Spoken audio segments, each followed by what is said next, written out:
ইব্রাহিম লিখেছেন, কিভাবে দোয়া করলে দোয়া কবুল হবে? দোয়া কবুলের নির্দিষ্ট কোনো নিয়ম আছে কি নেই? দোয়া কবুলের জন্য সবচেয়ে গুরুত্বপূর্ণ শর্ত হলো হালাল উপার্জন থাকা, হালাল ভক্ষণ থাকা। হালাল উপার্জন, হালাল ভক্ষণ থেকে দোয়া করলে সে দোয়া কবুল হয়।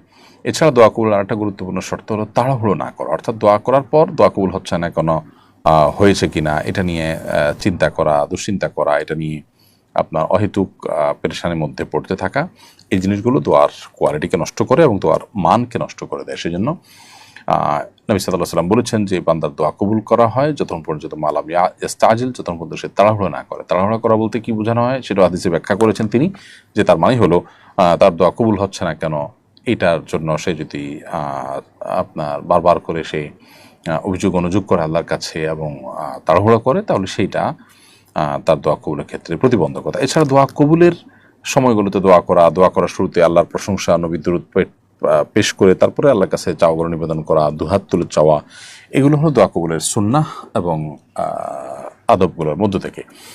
এছাড়া দোয়া কবুলের সময়গুলোর ভিতরে ৫ ওয়াক্ত নামাজের পরের সময়টাতে দোয়া কবুল হয়। ঠিক একইভাবে আপনার দোয়া কবুলের জন্য গুরুত্বপূর্ণ একটা পয়েন্ট হলো যে আপনি ভোর রাতে তাহাজ্জুদের সময় দোয়া করবেন।